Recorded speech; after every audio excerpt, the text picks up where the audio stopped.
All right, tell everybody for this week's clearest points for the online week 5 module on reading experiment articles and correlational design. Here are the clearest points. So most commonly was reading journal articles. I was really glad to see that.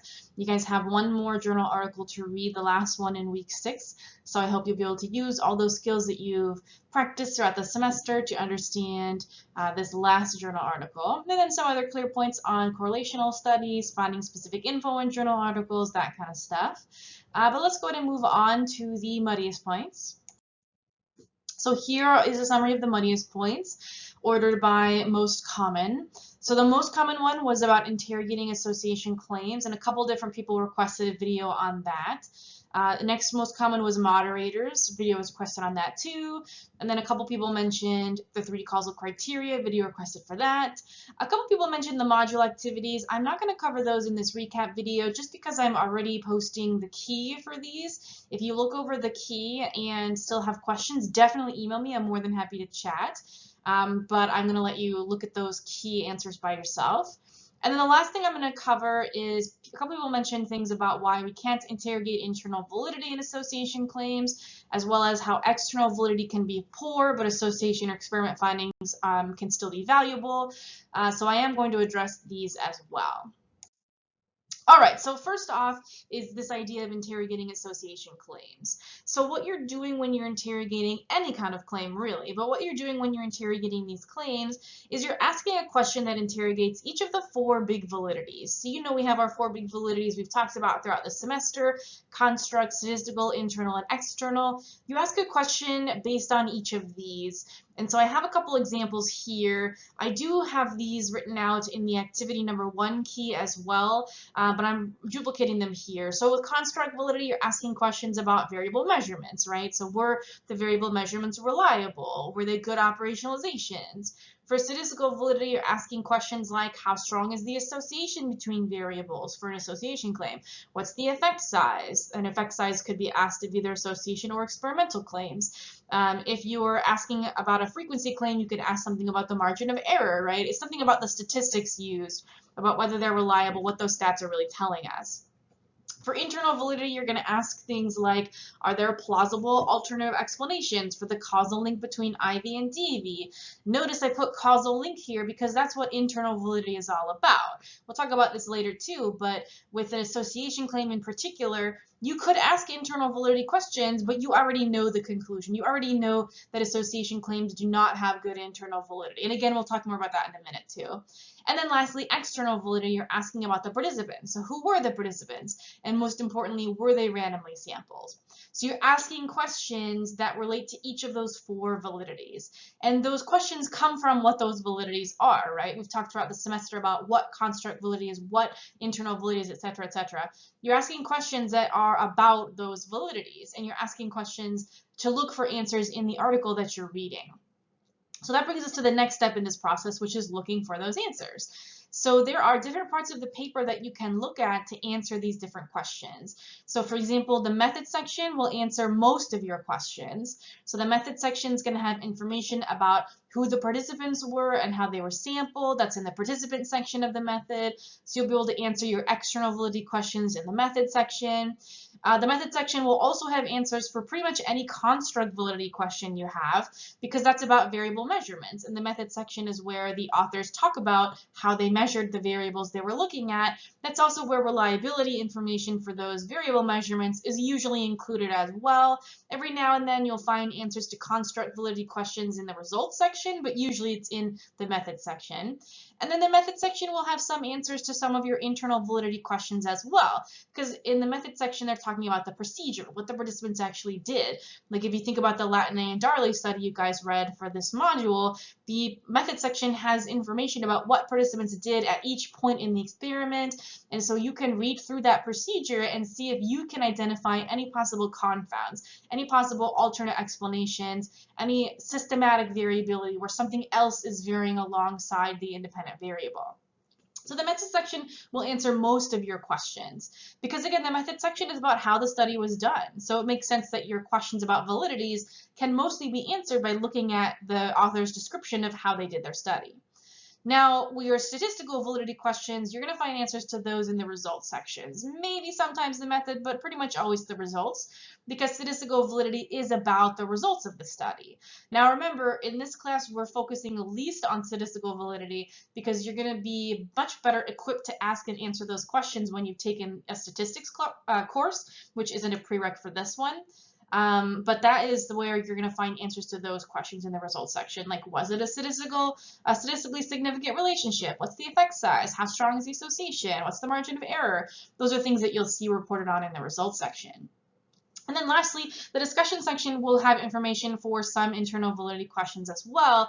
And that particularly relates to one of the activities you did in this module. I asked you a question about whether you noticed any internal validity threats. And then I mentioned, I think in the video voiceover, that typically if studies are published, as all the articles you've read this semester are published, that means they've been peer reviewed, right? So other researchers have caught the major internal validity problems. And if there are internal validity problems in a published article, those will typically be mentioned in the discussion section where the author talks about limitations of the study. So you might see them say in the discussion section, like, oh, we know that this is a potential problem.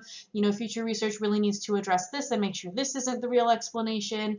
And so that can also help answer your internal validity questions. If an article hasn't mentioned any internal validity threats in the discussion section and you didn't notice any from reading the procedure, then that probably means that it doesn't really have any of those threats.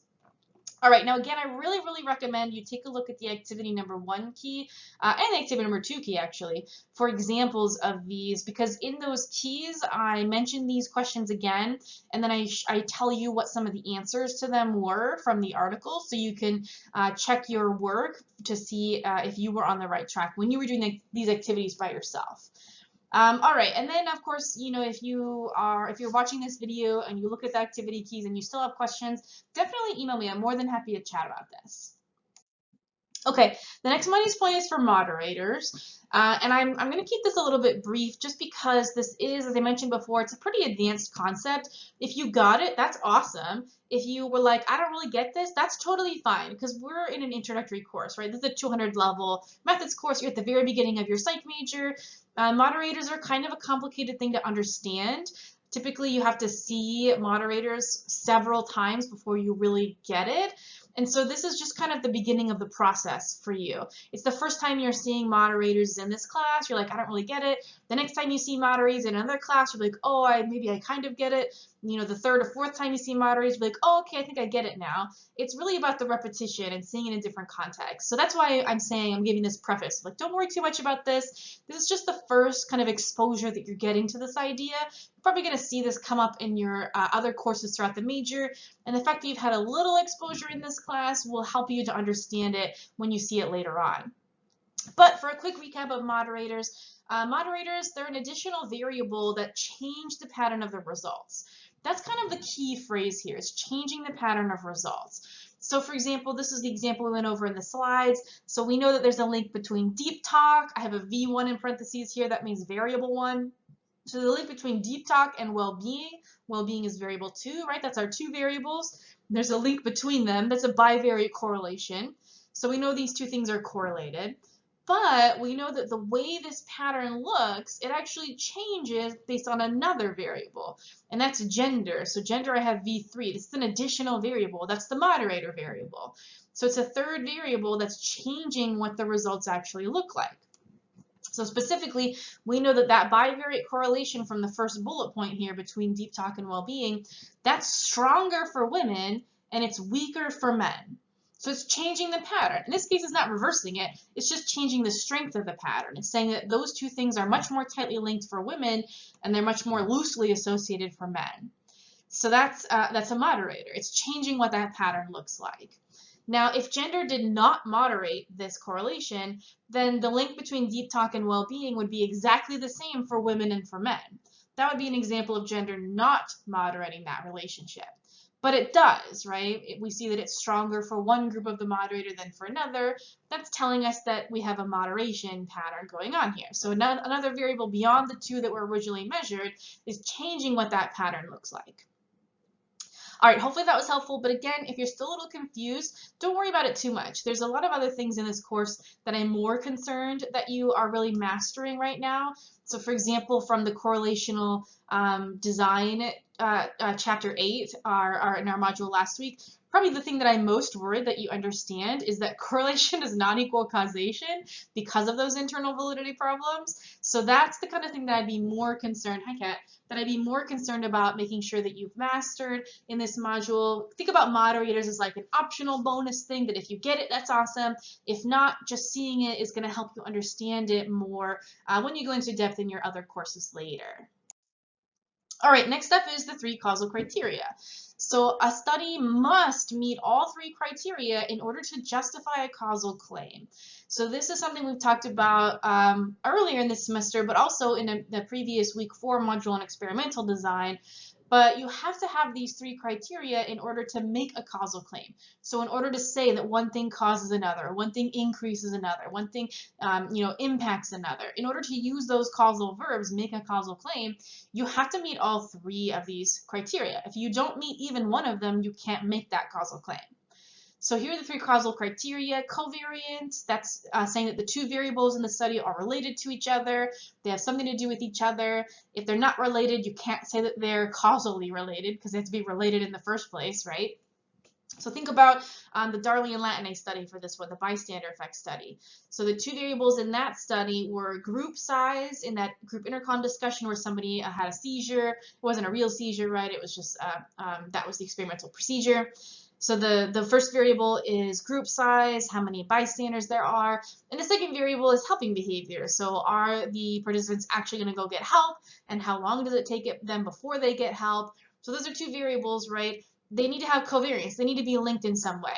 If group size has nothing to do with helping behavior, so group size doesn't make an impact at all in helping behavior, they're not related at all, you get the exact same helping behavior no matter what the group size is. If that was the case, you wouldn't have covariance, and you could not make the causal claim that group size causally impacts helping behavior, because in that hypothetical example, they have nothing to do with each other. So you have to have covariance first of all, but covariance alone is not enough. And that's usually the problem with correlational studies not being able to justify causal claims. We'll talk more about that in a minute. The second causal criteria is temporal precedence. So the IV has to come before the DV.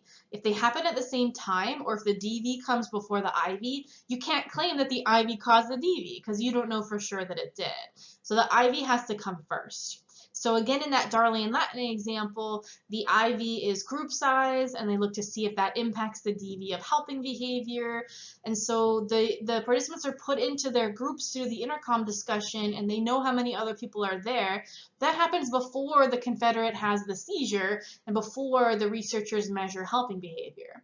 If helping behavior, if the confederate had a seizure before participants knew how many other people were in the group, and they measured the DV before participants knew the IV of group size, then you couldn't say that group size impacts helping behavior because the participants didn't know anything about group size when they had the opportunity to help. So you have to have temporal precedence. They have to go in the correct order. The IV has to come first. And then lastly, internal validity. That means you have to ensure that there are no plausible alternative explanations. There are no confounds. There are no sources of systematic variability that are getting in your way, that are providing a different explanation for your findings. So in the Darley and Latine example, as you assessed your internal validity question in the activity, you probably noticed that there aren't necessarily big concerns here. And that's partly because they ran that plausibility check. They made sure that participants believed the situation. If they had run that plausibility check where they had said, hey, do you think that somebody was really having a seizure? And if everybody had said, oh no, I didn't believe that at all, then that would invalidate your findings, right? Because that would tell you that the real cause of any differences in helping behavior is participants being onto the situation, participants knowing what it is that you're studying, and be demand characteristics basically. But they ran that plausibility check to make sure that that wasn't going to explain the findings, and indeed they saw that pretty much everybody did believe it, and so it ruled out that possible alternate explanation. Now, there are tons of possible alternate explanations. We could spend a whole day, dreaming up other things that could be impacting this relationship. And again, that's where you have to use your critical thinking skills to think about what else you think might be a source of, alternate explanation, a source of systematic variability. But for the most part, again, when you have published articles, they usually don't have big problems. But you want to do that kind of quick check for yourself of, is there anything else that could be providing a possible alternate explanation? All right, now a study has to meet all three of these in order to justify a causal claim. If even one of them isn't met, then you can't do that. You can't make that causal claim. So correlational studies and association claims, by definition, they cannot meet all three. So they meet covariance. They do meet that first one of covariance because the two variables in the study are related to each other. That's literally what an association claim is. It's a correlation. So you can meet that with correlational studies. You can sometimes meet temporal precedence if your IV is coming before your DV. That would be like that study we talked about in the slides voiceover, the one with how you met your spouse online or in person, and then what your relationship satisfaction is. You have to meet your spouse in some way, online or in person, before you can have a relationship to be satisfied or not. So in that case, you have temporal precedence. IV comes before DV. But in many correlational studies, you don't have that. You measure them both at the same time, or they're both measured variables. Nothing is manipulated, right? Like that example from a previous homework on pressure to be online 24/7 is making teens anxious and depressed. If they're measured at the same time, you don't know which one came first. Did the pressure to be online come first and impact the depression and anxiety? Or were people already depressed or anxious, and that's actually what's causing a pressure to be online, right? So in correlational studies, you often don't have temporal precedence. And again, if you don't have just one of these, then you can't make that causal claim. And then lastly, internal validity. This one, you never have internal validity for correlational studies. And that's because you just never know what other alternate explanations there could be that are explaining that correlational link. And the main problem with this is that you didn't do an experiment. So you didn't manipulate an IV and hold everything else constant. And randomly assign participants to conditions, right? Those are the things you have to do. Those are the ingredients for internal validity, is to do that true experiment. Because in correlational studies, you're not doing an experiment, you're not manipulating a variable, you're just measuring things as they occur. That means that you can never really have internal validity. You can ask about it, right? You can interrogate that, and you can think of possible other explanations. You can do that, but you kind of just know already that correlational studies just don't have internal validity. All right, hopefully that was helpful.